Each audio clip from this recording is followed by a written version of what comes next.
The Lenovo Tab E7 is one of the cheapest tablets you can buy. Starting at just $50, you can't expect high-end hardware.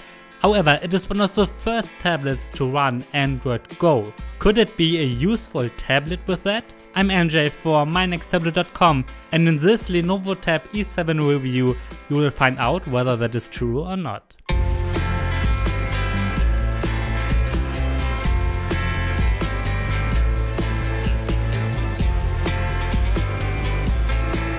By the way, Lenovo has been releasing cheap 7-inch tablets regularly in the last couple of years. Some are still available. Among its predecessors are the Lenovo Tab 3, 7 and Lenovo Tab 7 Essential. I reviewed all of them and you can find videos about them on this channel. This review is about the newest Lenovo Tab E7. As you might expect at this price point, the Lenovo Tab E7 is a simple build tablet. It features a full plastic body and you can get it in black only. When holding it, you can feel that it is a cheaper tablet. However, it seems to be built solid enough and shouldn't break easily. With over 10mm, it is very thick and weighs 272 grams. On the right side we get a power button and the volume controls.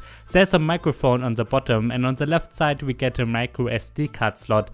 That one is hidden behind a blue lid. On the top it features a standard headphone jack and a micro USB port. The Tab E7 has one single speaker which is located above the screen. Its sound quality is kind of acceptable to watch some YouTube, but don't expect a great sound here at all.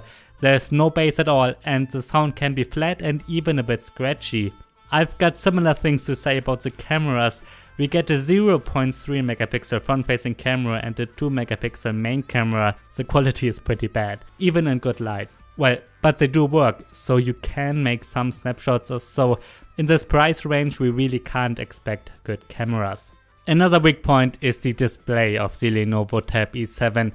It has a diagonal of 7 inches and a pretty low resolution of just 1024 by 600. If you own an almost 7-inch smartphone, that one will have a much higher pixel density. But actually, I don't mind the low resolution that much.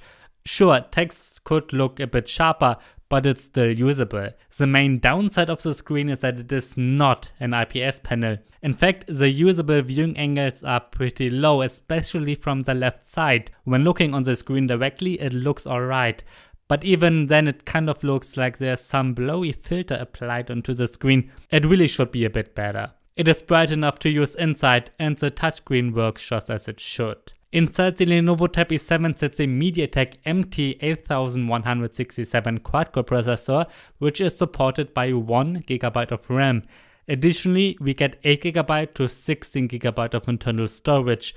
If you want, you can get it with built-in 3G too. This version features an MT8321 quad-core chip, but the performance should be similar. My review unit is the cheapest one with Wi-Fi and 8GB of storage. Out of the box, just over 3GB are used by the system. Again, we have to keep its low price in mind. And as you might expect, the internal hardware is pretty weak, and that is what benchmarks show too. In Geekbench 4 and Antutu, the Lenovo Tab E7 gets very low results.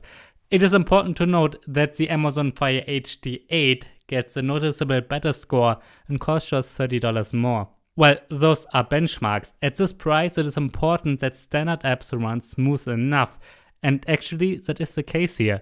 I think we can thank Android Go and its Go apps for that. The operating system, Chrome, Gmail Go and YouTube Go run smoothly. In the past that wasn't the case with the Lenovo Tab 7 Essential. That one was shipped to a standard Android instead of Android Go. It is also important to know that this is not a multitasking tablet. Apps get closed fast in the background. And if you use Chrome with a lot of open tabs, some of them might have to reload if you switch between them. I think that's due to the small RAM. There's another thing I noticed with Chrome. Sometimes it can take about a second until text is loaded properly and looks sharp. That only happens when switching from another app or the home screen to Chrome. It's probably another issue with the small RAM. And no, the Tab E7 is not a perfect gaming tablet either. You won't be able to play PUBG Mobile or Fortnite at all on here. However, it is good enough for simpler games like Subway Surfers or so, that one's fine. And I've even been able to play Dead Trigger 2 pretty nicely. The graphics have to be set to its lowest, obviously, but because of the bad screen, the game doesn't look that awesome anyways. So its performance is not really good, but it is fine if you don't have high expectations. I think it is usable. The Lenovo Tab E7 ships with Android 8.1 Oreo Go edition. It is one of the first tablets to run Android Go that is a simpler, less demanding version of Android aimed at weaker hardware. I don't think it will ever get Android 9. Lenovo did release updates that fix bugs and so already though. I quite like Android Go on the Tab E7. At first glance you don't notice that it is a simpler version of Android. Compared to standard one, there are some minor differences only. For example, the background of the app drawer has a solid color. Usually it is transparent with the wallpaper shining through.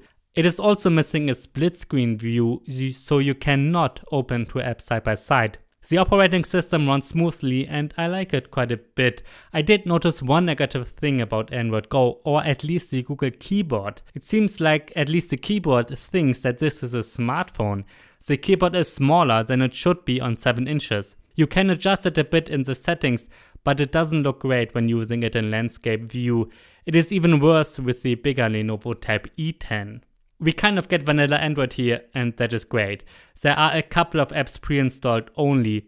2 of those are games that you can uninstall easily. One reason why most apps run smoothly on here might be the Google Go apps. For example, instead of standard Gmail, you get Gmail Go. Additionally, there is a YouTube Go, Google Assistant Go and a Maps Go app pre-installed. Those are simpler versions that run well on here. The only Go app with a huge design difference is YouTube Go. The design is much simpler than what we get with standard YouTube. It can be a bit annoying that you always have to select the playback quality before watching a video. But well, Android Go and this tablet are aimed at markets with bad internet as well. A couple of words about Netflix. You can watch movies with this tablet without any issues. However, you cannot watch Netflix in HD. Since this is not an HD tablet anyways, that is not a big deal in this case. Inside the Lenovo Tab E7 we get a battery with a capacity of 2750 mAh. Because of its low resolution screen, I hope that the battery life would be decent, but that is not the case. In my battery test it got a runtime of 6 hours only. For this test I'm always looping an HD video at medium brightness. For a Windows tablet those 6 hours would be fine, but almost all Android tablets last longer. Well, on a positive note, it does not lose much energy while in standby, and if you're planning to get this tablet, just keep in mind you have to charge it daily, at least if you're using it a lot. Alright, that's the end of my Lenovo Tab E7 review. And I've got to get to my final words. That is not that easy because it is very cheap. I like that the performance of the Tab E7 is good enough for most things, including surfing the web, watching YouTube and even to play simple games. All of that runs smooth enough, especially when you're not a power user. I think that is important. Even though it is cheap, it should be at least usable, and that is the case here. I also like Android Go and the Go apps. Most other aspects are not that good though. The battery life is very short, you cannot take good photos with the cameras, and the speakers are acceptable at most. Its main downside is the 7-inch screen though. The low resolution is not that big of a deal, but other aspects are not good. Lenovo should have used an IPS screen here. Well, the Tab E7 is very cheap, and at just $50 you cannot expect high-end hardware. Again, it is important that the performance is good enough for simple tasks. That is not always the case, but here it is. So if you don't want to spend more, you cannot get a better tablet for the same price, at least not right now. However, if you can spend around $30 more, you will be able to get a much better device. Let's take a look at a couple of alternatives. A direct competitor with a similar price is the Amazon Fire 7. The Fire 7 and Lenovo Tab E7 have almost identical hardware. There are minor differences only. It is fine for simple tasks too. Among its few differences is Amazon's version of Android that is running a heavy UI and no Google apps are pre-installed.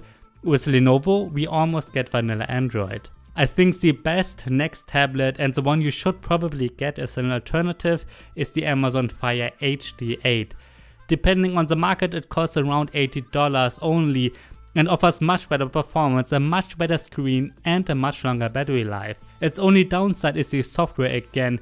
You have to install Google Apps manually, but I think the value is much better here.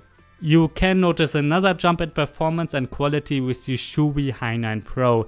That one is an 8-inch tablet with a very pretty screen, a good enough performance and a metal body. It is running Google Android too. However, since you probably have to import it from China, you might not get any local warranties. Alright, that's my Lenovo Tab E7 review. If you have any questions, please write me down below and subscribe to this channel. I'm Andrew from mynexttablet.com and I review pretty much every tablet that is released almost worldwide. Thanks a lot for watching.